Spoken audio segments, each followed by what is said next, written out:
Friends, ഇന്ന് ഞാൻ വന്നിട്ടുള്ളത് ഒരു കടലക്കറീൻ്റെ റെസിപ്പിയും കൊണ്ടാണ്. കടലക്കറി നമ്മൾ സാധാരണ പല രീതിയിൽ ചെയ്യാറുണ്ട്, തേങ്ങ അരച്ചിട്ടൊക്കെ ചെയ്യാറുണ്ട്.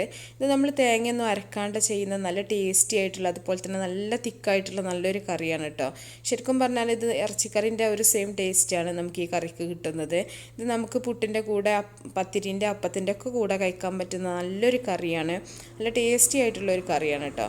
അപ്പോൾ റെസിപ്പിയിലോട്ട് പോകുന്നതിന് മുമ്പായിട്ട് എൻ്റെ ചാനൽ സബ്സ്ക്രൈബ് ചെയ്യാത്തവരുണ്ടെങ്കിൽ സബ്സ്ക്രൈബ് ചെയ്യുക. അതുപോലെ റെസിപ്പികളൊക്കെ ഇഷ്ടമാണെങ്കിൽ നിങ്ങൾ ലൈക്ക് ചെയ്യുക. അതുപോലെ നിങ്ങൾ ഷെയർ ചെയ്യാനൊന്നും മറക്കരുത് കേട്ടോ. അപ്പോൾ ഇതെങ്ങനെയാണ് ചെയ്യുന്നത് നോക്കാം. ആദ്യം തന്നെ ഒരു പാൻ അടുപ്പത്ത് വെച്ചിട്ട് അതിലേക്ക് ഞാൻ കുറച്ച് ഓയിൽ ഒഴിക്കുന്നുണ്ട്. ഇതിലേക്ക് ഒരു വലിയ ഉള്ളി അരിഞ്ഞെടുത്തത് ഇട്ട് കൊടുക്കുന്നുണ്ട്. ഇത് നമുക്ക് ചെറുതാക്കി അരിയേണ്ട ആവശ്യമൊന്നുമില്ല കേട്ടോ. ഇതിലേക്ക് കുറച്ച് വെളുത്തുള്ളിയും കൂടെ ഇട്ട് കൊടുത്തിട്ടുണ്ട്. അപ്പോൾ ഇത് നമുക്ക് അരച്ചെടുക്കാൻ വേണ്ടിയിട്ടാണ്, അതുകൊണ്ടാണ് ഞാൻ വെളുത്തുള്ളിയൊക്കെ മുഴുവനായിട്ട് തന്നെ ഇട്ടത്. ഒരു ചെറിയ കഷ്ണം ഇഞ്ചിയും കൂടെ ഇട്ടിട്ട് നമുക്കിതൊന്ന് ചെറുതായിട്ടൊന്ന് വഴറ്റി കൊടുക്കാം. ഇത് നമുക്ക് അരച്ച് പേസ്റ്റാക്കി എടുക്കാനാണ്. അപ്പോൾ നമ്മൾ കട്ട് ചെയ്യേണ്ട ആവശ്യമൊന്നുമില്ല, ഒന്ന് വലിയ പീസുകളായിട്ട് തന്നെ നമുക്ക് കണ്ട് ഇട്ട് കൊടുത്താൽ മതി. അപ്പോൾ ഞാൻ വെളുത്തുള്ളി ഒരു 8 അല്ലി എടുത്തിട്ടുണ്ട്. അപ്പോൾ കടല ആയതുകൊണ്ട് ഗ്യാസിൻ്റെ പ്രോബ്ലം ഒന്നും വേണ്ടെന്ന് വിചാരിച്ചിട്ടാണ് ഞാൻ അത്രയും കൂടുതൽ എടുത്തിട്ടുള്ളത്. ഇതിലേക്ക് ഒരു തക്കാളിയും കൂടെ ഇട്ട് കൊടുത്തിട്ടുണ്ട്.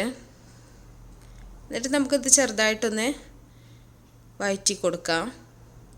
അപ്പോൾ ഞാനിവിടെ ഒരു 200 ഗ്രാം കടലയാണ് എടുത്തിട്ടുള്ളത്. വെള്ളത്തിലിട്ട് കുതിർത്ത് വെച്ചിട്ടുള്ള കടലയാണ്. അങ്ങനെ ആകുമ്പോൾ നമുക്ക് പെട്ടെന്ന് തന്നെ കടല വെന്ത് കിട്ടും. വളരെ പെട്ടെന്ന് ചെയ്യാൻ പറ്റുന്ന ഒരു കറിയാണ് കേട്ടോ അത്. ഇനി ഇതിലേക്ക് കുറച്ച് കറിവേപ്പിലയും കൂടെ ഇട്ടിട്ടുണ്ട്.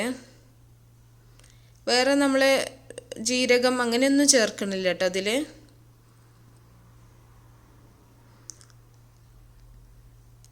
ഇത് ചെറുതായിട്ടൊന്ന് വഴന്ന് വരുന്ന സമയത്ത് നമുക്കിതിലേക്ക് മസാലപ്പൊടികളൊക്കെ ചേർത്ത് കൊടുക്കാം. നമുക്കൊരു 1/2 ടീസ്പൂൺ മഞ്ഞൾപ്പൊടി, അതുപോലെ 1 ടീസ്പൂൺ മുളക് പൊടി, ഒരു 2 ടീസ്പൂൺ മല്ലിപ്പൊടിയാണ് ഞാൻ ചേർക്കുന്നത്. മുളക് നിങ്ങളുടെ ഇഷ്ടത്തിനനുസരിച്ചിട്ട് നിങ്ങൾക്ക് കൂട്ടിക്കൊടുക്കുക. ഒരു 1/2 ടീസ്പൂൺ ഇറച്ചി മസാലയും കൂടെ ഞാൻ ഇട്ടെടുത്തിട്ടുണ്ട്. ഈ മസാലൻ്റെ റെസിപ്പി ഞാൻ നേരത്തെ അപ്ലോഡ് ചെയ്തിട്ടുണ്ടായിരുന്നു. അപ്പോൾ ഈ മീറ്റ് മസാലയാണ് നമുക്ക് ഇറച്ചിക്കറിൻ്റെ ആ ഒരു ടേസ്റ്റ് കടലക്കറിക്ക് കൊടുക്കുന്നത് കേട്ടോ.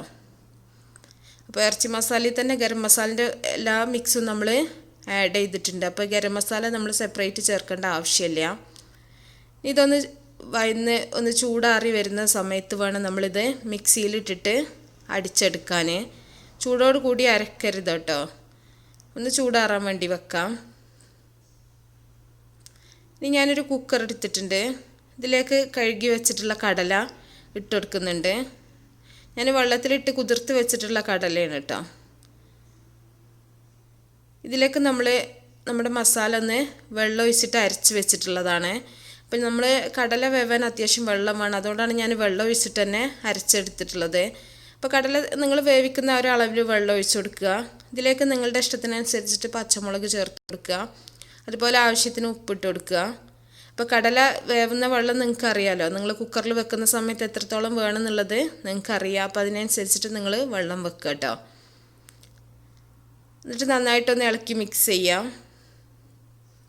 ഇനി നമുക്കിത് അടിച്ചിട്ടൊന്ന് വേവാൻ വേണ്ടിയിട്ടൊന്ന് വെയിറ്റ് ചെയ്യാം. അപ്പോൾ കടലക്കറി റെഡി ആയിട്ടുണ്ട്. പ്രഷറൊക്കെ പോയതിനു ശേഷം തുറന്ന് ഞാൻ ഉള്ളിയും കറിവേപ്പിലയും കൂടെ ഒന്ന് താളിച്ചൊഴിച്ചിട്ടുണ്ട്. സാധാരണ നമ്മൾ താളിച്ചൊഴിക്കുന്ന പോലെ തന്നെ. അപ്പം നമുക്ക് കറി സെർവ് ചെയ്യാം. അപ്പം നിങ്ങൾക്ക് കാണുന്നുണ്ടാവും നല്ല തിക്കായിട്ട് തന്നെയാണ് നമ്മുടെ കറി ഇരിക്കുന്നത്. അപ്പം നിങ്ങൾക്ക് കുറച്ചും കൂടെ കട്ടിയാവണമെന്നുണ്ടെങ്കിൽ ഒന്നും കൂടെ തിളപ്പിച്ചെടുത്താൽ മതി. അപ്പോൾ ഞാൻ ഈ ഒരു പരുവത്തിലാണ് എടുത്തിട്ടുള്ളത്. നമുക്ക് ഒഴിച്ച് കറിയാണല്ലോ. അപ്പോൾ നല്ല ടേസ്റ്റി ആയിട്ടുള്ള നല്ലൊരു കടലക്കറിയാണ് കേട്ടോ. അപ്പോൾ നിങ്ങൾക്ക് ഇഷ്ടപ്പെട്ടാൽ നിങ്ങൾ എന്തായാലും അഭിപ്രായങ്ങളൊക്കെ അറിയിക്കുക. അതുപോലെ നിങ്ങൾ ലൈക്ക് ചെയ്യാനൊന്നും മറക്കരുത് കേട്ടോ. അപ്പോൾ നല്ല നല്ല റെസിപ്പികളൊക്കെ ആയിട്ട് നമുക്ക് അടുത്തൊരു വീഡിയോയിൽ കാണാം. Okay, by.